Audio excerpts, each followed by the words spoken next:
கணீனிக்கல்லாஹுவின் நல்லடியார்களே, அல்லாஹு ஜல்லிஷானஹு தஆலா திருமறையில் யா ஐயுஹன் நாஸ், மக்களே, இன்னா கலக்னாக்கும், நிச்சயமாக நாம் உங்களை படைத்திருக்கிறோம், மின் தக்கரின் வ உன்சா, ஒரு ஆணிலிருந்தும் ஒரு பெண்ணிலிருந்தும் உங்கள் அனைவரையும் நாம் படைத்திருக்கிறோம். வஜஅல்னாக்கும் ஷுஊபன் வ கபாயில லிதஆரஃபு, உங்களை பிரிவுகளாக, குடும்பத்தினர்களாக, கோத்திரங்களாக, வகைராக்களாக நம்ம விளங்கிக்கிறோம்னா வகைராக்களாக பிரித்திருப்பதெல்லாம் எதற்காக வேண்டி என்று சொன்னால் லிதஆரஃபு, உங்களில் ஒருவரை ஒருவர் அறிந்து கொள்வதற்காகத்தான்.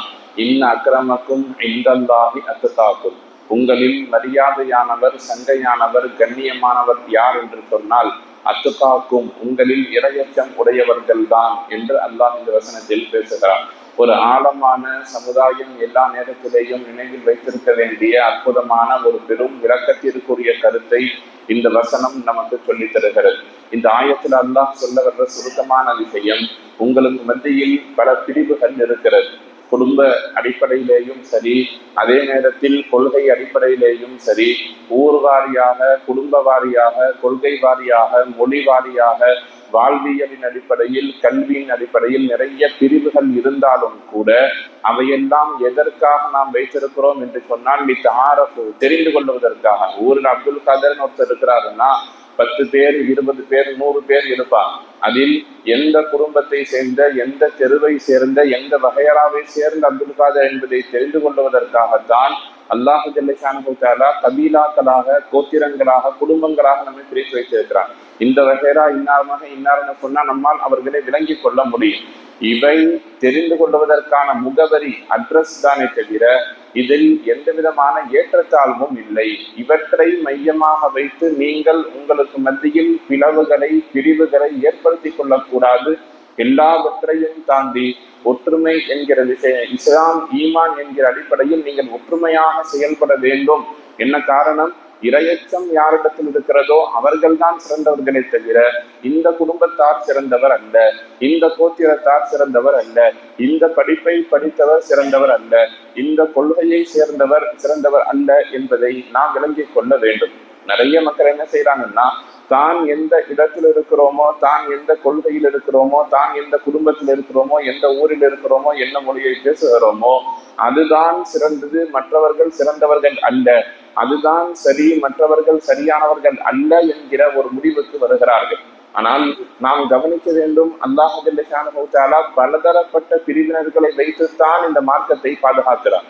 ஒருவரை நம்பி இந்த மார்க்கம் எந்த சூழ்நிலையிலேயும் கிடையாது. அல்லாஹ்வே ஒரு சில நேரங்களில் ஒரு கூட்டத்தை 12ஆக பிரித்து அனைவரையும் வைத்து ஒரு சமுதாயத்தை உருவாக்கி அனைவரையும் வைத்து மார்க்கத்தை காப்பாற்றிய வரலாறுகளும் கூட குர்ஆனில் இடம்பெறத்தான் செய்திருக்கிறது. எனவே நம்முடைய பார்வை எல்லா நேரத்திலேயும் பிற மக்களை பார்க்கிற பொழுது இவன் நம்முடைய சகோதரன் என்கிற அடிப்படையில் இருக்க வேண்டும், இவர் முஸ்லிம் என்கிற அடிப்படையில் இருக்க வேண்டும். நபி ஸல்லல்லாஹு அலைஹி வஸல்லம் மக்காவிலிருந்து மதீனாவுக்குள்ள வந்த பொழுது அவுஸ் என்ற ஒரு கோத்திரம் இருந்தது, ஹஜ்ரத் என்ற ஒரு கோத்திரம் இருந்தது. இது மாதிரி நிறைய குழுக்களாக, இனக்குழுக்களாக அரபியர்கள் வாழ்ந்து கொண்டிருந்தார்கள். நபி ஸல்லல்லாஹு அலைஹி வஸல்லம் அவர்களை 2 பிரிவாக மாற்றினார்கள். ஒன்று முஹாஜிர், இன்னொன்னு அன்சார். முஹாஜிர்னு சொன்னா மக்காவில இருந்து ஹிஜ்ரத் செஞ்சு வந்தவர்கள். மக்காவில ஹிஜ்ரத் செஞ்சு வந்தவர்களும் அங்கேயும் நிறைய குடும்பம் இருந்தது, குலம் இருந்தது, கோத்திரம் இருந்தது, அவர்களுக்கு மத்தியில் ஏற்றத்தாழ்வு இருந்தது, வித்தியாசம் இருந்தது. எல்லா மக்களையும் ஒன்று சேர்ந்து முஹாஜிர் என்கிற பெயரில் மக்காவாசிகளை மாற்றினார்கள். இங்க பார்த்தோம்னா இங்கேயும் நிறைய குலமும் கோத்திரமும் ஏற்றத்தாழ்வும் இருந்தது. எல்லா மக்களையும் அன்சாரிகள், உதவி செய்யக்கூடியவர்கள் என்று நபி ஸல்லல்லாஹு அலைஹி வஸல்லம் அவர்கள் மாற்றி எல்லா மக்களையும் ஒரே அச்சின் கீழ் பயணிக்க வைத்தார்கள். நபி ஸல்லல்லாஹு அலைஹி வஸல்லம் அவர்கள் மட்டுமல்ல, குர்ஆனில் கூட அல்லாஹ் ஜல்லிஷானஹு தஆலா ஒரு சில மக்களின் வரலாறுகளை பேசுகிற பொழுது யூதர்களை பற்றி, நபி மூசா அலைஹிஸ்ஸலாமுடைய கௌமை பற்றி பேசுவான். அந்த நேரத்தில் அவர்கள் நிறைய நியாமத்துகளை அனுபவித்துக் கொண்டிருக்கிற பொழுது உணவு கேட்டார்கள். மூசா அலைஹிஸ்ஸலாமுடைய கூட்டத்தினர்கள் உணவு கேட்ட பொழுது அல்லாஹ் வானத்திலிருந்து அவர்களுக்கு மண்ணு சல்வாவை இறக்கினார். நேரடியாக சொர்க்கத்தின் உணவு மண்ணுக்கு வந்தது, சாப்பிட்டுக் கொண்டார்கள். தண்ணீர் கேட்டார்கள். மூசா அலைஹிஸ்ஸலாமுடைய கூட்டத்தினர்கள் தண்ணீர் கேட்ட பொழுது அல்லாஹ் அந்த தண்ணீரை எப்படி கொடுத்தான் என்பதை குர்ஆனில் பேசுவான். எப்படி கொடுத்தான்னு சொன்னா, ஃபகுல் நல்ரி பி அஸாக்கல் ஹஜர், மூசா அலைஹிஸ்ஸலாமுக்கு அல்லாஹ் உத்தரவிடுகிறான், உங்களிடத்தில் இருக்கக்கூடிய கைத்தடியை எடுத்து ஃபகுல்னா நாம் சொன்னோம் இவ்ரிது பிஅஸாக்கல் ஹஜர், உங்களுடைய கையில் இருக்கக்கூடிய தடியை கொண்டு அந்த பாறையை அடியுங்கள். அப்ப ஃபன்ஃபஜரத் மின் ஹுஸ்னதா அஷரத ஐனா, அந்த பாறையிலிருந்து ஒரு தண்ணீர் ஊற்று வரவில்லை, 12 தண்ணீர் ஊற்று வந்தது. ஒரு பாறையில மூசா அலைஹிஸ்ஸலாம் தடியை வைத்து அடித்த பொழுது அந்த பாறையிலிருந்து 12 ஊற்றுக்கள் வந்தது. அந்த சமுதாயம் 12 பிரிவுகளாக அந்த தண்ணீரை பயன்படுத்தி கொண்டார்கள். ஆனால் ஒரு விஷயத்தை கவனிக்கணும், மூசா அலைஹிஸ்ஸலாமுடைய வரலாறு நீங்க நிறைய இடங்களில் நிறைய சந்தர்ப்பங்களில் கேட்டிருப்பீர்கள். அவர்கள் தங்களுக்குள்ளால் இருந்த பிரிவுகளை மையப்படுத்தி ஒருபோதும் தர்க்கம் செய்து கொண்டதில்லை.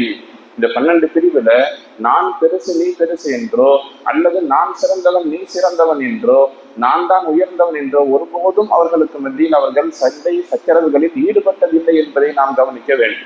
மூசா அலைஹிஸ்ஸலாத்தை ஃபிரௌன் திரட்டி கொண்டு வந்தான். நபி மூசா அலைஹிஸ்ஸலாம் அவர்கள் தன்னுடைய கைத்தறியால் அந்த நைல் நதியில் அடித்தார்கள். அப்பொழுதும் அந்த நைல் நதி 12 பிரிவாக பிரிந்தது. அவர்கள் அனைவரும் 12 இனக்குழுக்களாக பிரிந்து அதற்குள்ளால் ஒவ்வொரு கோத்திரமும் ஒவ்வொரு பிரிவும் ஒவ்வொரு வழியில் இறங்கி சென்றார்கள். அந்த நைல் நதியை கடந்து செல்லுகிற பொழுது பக்கத்தில் பார்த்தால் அங்க அந்த அந்த வழியில் யார் சென்று கொண்டிருக்கிறார்கள் என்பது தெரியக்கூடிய அளவுக்கு அவர்கள் எல்லாம் ஒன்னா போனாங்க. அங்கேயும் 12 பிரிவு, தண்ணீர் கொடுத்த பொழுதும் 12 பிரிவு, குர்ஆன் சொல்லக்கூடிய விஷயம். ஆனால் அவர்களுக்கு மத்தியில் கருத்து வேறுபாடோ ஏற்றத்தாழ்வோ ஒருபோதும் இல்லாமல் இருந்தது என்பதை நாம் கவனிக்க வேண்டும். எனவே இஸ்லாம் எல்லா நேரத்திலேயும் சமூக ஒற்றுமையை நிலைநாட்டக்கூடிய ஒரு மார்க்கமாக இருக்கிறது. அல்லாஹ் ஜல்ல ஷானஹு தஆலா தொழுகையை போல ஒரு ஒற்றுமையான அம்சத்தை இந்த துனியாவில் எங்கேயும் வைக்கவில்லை. ஒரு பாங்கின் கீழ் ஒரு இக்காமத்தின் கீழ் ஒட்டுமொத்த சமுதாயத்தையும் ஒரே நேரத்தில் ஒன்று திரட்டக்கூடிய ஆற்றல் தொழுகைக்கு இருக்கிறது. தொழுகைக்கு பாங்க சொல்றாங்க, ஊரில் இருக்கக்கூடிய எல்லா மக்களும் அந்தந்த பள்ளிவாசல்களுக்குள்ளால் சென்று நுழைந்து கொண்டால் ஒரு பக்தில் ஒரு இடத்தில் ஒட்டுமொத்த சமுதாயமும் ஒன்று சேரக்கூடிய ஆற்றல் அந்த இடத்தில் வந்தது. நாம பாங்க சொல்றோம், சொன்னவொன்னே எல்லா மக்களும் பள்ளிக்கு வந்துட்டாங்க, அந்த ஊரில் இருக்கக்கூடிய மக்கள் அந்த பள்ளிக்கு போயிட்டாங்க. எல்லா மக்களும் பள்ளியில் வந்து ஒன்று சேர்கிற பொழுது எல்லா மக்களுக்கும் ஒரே கருத்தை ஒரே நேரத்தில் நாம் சொல்லுகிற பொழுது இந்த சமுதாயத்திற்கு பெரும் செய்தியை கொண்டு போய் சேர்க்கக்கூடிய வாய்ப்பு கிடைக்கும். ஆனால் நடப்பதில்லை என்பது வேறொரு விஷயம். நாம் சொல்ல வரக்கூடிய விஷயம், அல்லாஹ் ஜல்ல ஷானஹு தஆலா திருமறையில் நீங்கள் இந்த மாதிரியான பிரிவுகளாக அமைக்கப்பட்டிருப்பதற்கான நோக்கம் என்னன்னா, உங்களில் யார் யார் என்பதை தெரிந்து கொள்ள வேண்டும் என்பதற்காக தானே தவிர இரையச்சம்தான் உங்களுக்கு மத்தியில் ஒரு அடிப்படை அம்சமாக இருக்க வேண்டும் என்று அல்லாஹ் சொல்லுகிறான். அந்த இரையச்சத்தை ஒற்றுமையை பேணி வாழக்கூடிய நல்ல மக்களாக, ஒற்றுமையை குலைக்கக்கூடிய காரியங்களை விட்டும் எல்லா நேரங்களிலும் தவிர்த்து வாழக்கூடிய நல்லதொரு மக்களாக அல்லாஹ் ஜல்ல ஷானஹு தஆலா நம் அனைவரையும் ஆட்சி நல்லதொரு புரிவானாக. வாஹிரு தாவானா அல்ஹம்துலில்லாஹி ரப்பில் ஆலமீன். சுப்ஹானல்லாஹ்.